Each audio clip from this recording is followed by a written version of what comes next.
Faith, fear, and the power of attention.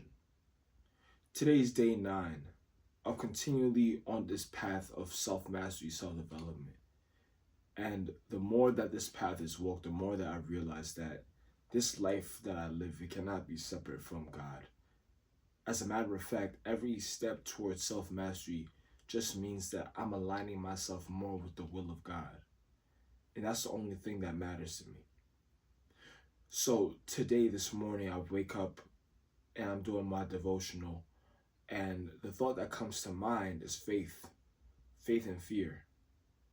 So I'm constantly wrestling with faith over fear, because one of the things that really starts to trigger me or trigger people in general is that we look for reasons for why things happen, right? Oh yeah, because the humidity is like 80%, it's gonna rain, so that means that we can't have the event, right? So there are thoughts, our mind was focused on the possibility of rain, though it wasn't a certainty. And that certainty, or false certainty rather, created a real certainty in which your mind said that this thing is not going to happen. This focus on a reality, a potential reality that hasn't happened, which then creates one that actually does happen, is a byproduct of this faith versus fear. And we're so interesting because, like, I don't know what it is. Like, we're so weird, bro. Like, we believe the fear more than we believe the faith. Like, we're so focused on things going wrong as opposed to things going right. I guess it's more likely that, or rather, not even more likely, it's more acceptable to our minds that things go wrong, because at least it means that we don't have to invest our hearts into it. When things have the chance of going right, then we start to invest our hearts into it. And if it doesn't happen the way that we expect it to happen, then our hearts get broken. And there's pain, anguish that comes along with it, which is understandable. Yet, may I offer another perspective? What would happen if we divorced ourselves from how we wanted things to occur, but instead we looked at more so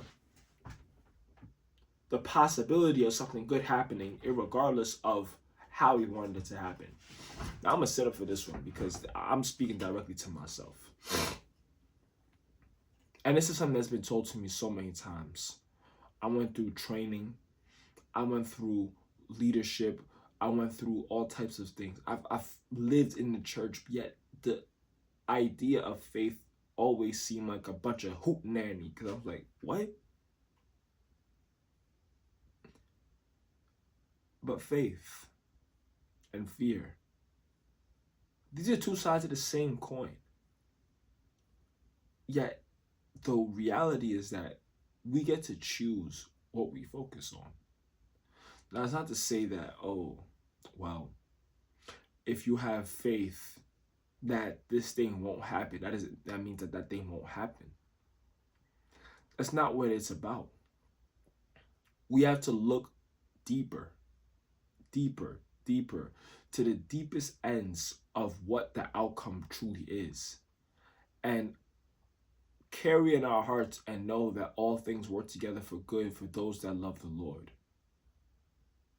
That it may not happen the way you want it to happen, because it's not about that. It was never about the way you wanted things to happen. All things work together for good. Good is not about what you think. It really isn't. Good is about taking care of all of our needs, because the word of the Lord is holistic. There's more to what happens than just how you feel about a situation, right? And this is what happens when you trust that God is working out everything for your good. You didn't get the job. Okay, perhaps you have something better lined up in the future. Perhaps the pain of not getting the job has spurred you to be more conscious about the efforts you're putting forth. Perhaps now you have the opportunity to start that business. Like, there's so many other possibilities. Yet our mind focuses on what didn't happen or what could happen that could harm us. That we don't think about how strong we are and how much strength God has given us. Like, when will we start to come up with counter arguments for the things that come to threaten our faith in Christ, to threaten our faith in the goodness of God? There's much more to life, man, than just how things can go wrong. When did our worldview become so limited to only expect negative things to happen? It's not to say that you shouldn't know or be aware of these things and how they can occur, but our faith is in God, not in what can go wrong. The plan Bs are understood, but doesn't mean that it's necessary. And it may feel like, oh, well, this is just the way life is. And maybe you should have just kept going, but you missed your chance. And now you're stuck where you are, and you might as well just get comfortable. But no, that's not what it means.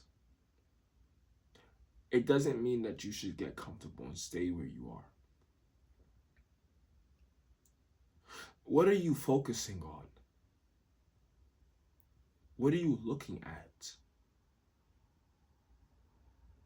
Like, dude, really, what are you looking at right now? What is reinforcing that thought process? Yesterday, I said that each thought that we have is based off a perspective that we hold, a perception. Faith over fear is the epitome of that perception. We are given the opportunity to look at things from a variety of perspectives.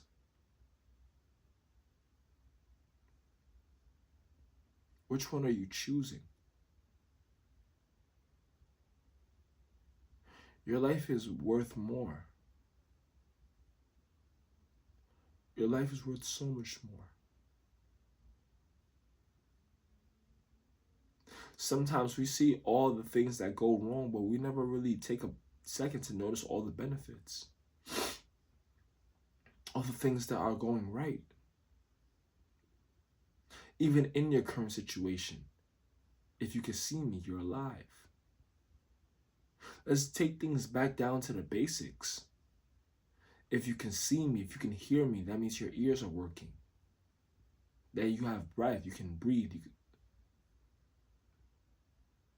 You most likely have some mental capabilities to understand what I'm saying. But there's more to you. There's more. There are more benefits. There's more. But we have to educate our focus to look for more. To shift our minds from scarcity to abundance. And to know that we're going to find the abundance. That there's more to us, that we can expand, that our reality is not stuck, that this is not as good as it gets. No, there's more. There's always, always, always more. But we'll never see more unless we look at the one who has all.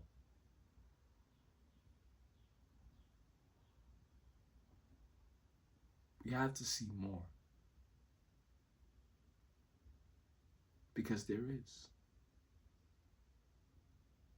If you want to see bad, I guarantee you there's more of that. But this mind is too powerful for us to not understand this concept. Whatever you focus on grows. As a man thinketh, so is he. We become the things that we look at, think on, and focus on. It can be terrifying, but honestly, it's very, very inspiring to me. And I'm making a conscious choice to say that.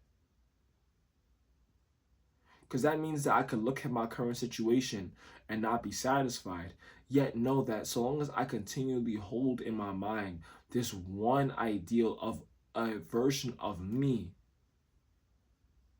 that is serving God with all of his heart and that focuses on creating solutions, that is brave, courageous, that is powerful, that is loving, and yet still carries a sense of vulnerability to allow other people to see my scars, so that they will know that they are capable of making it through, and to show them that they have the ability to move forward. Like, I've started this series. You think that I think that I'm a great YouTuber at this stage? Absolutely not. But guess what? I have faith not in my capability. Because faith doesn't mean that you don't look at things objectively. Faith means that I trust in the one that can take me from point A to point B. That there is a point B. That there is a journey. That even when I'm weak, he's the one that strengthened me to get there. That it's not by my own strength, but by his tender mercies and his loving grace that I'm able to move from where I am today to get to where I'm going to be tomorrow. That I don't lean on my own strength, because if I did, I wouldn't get anywhere. I would reach a ceiling and then I would just fall. But I'm in front of a camera for the 9th day in a row.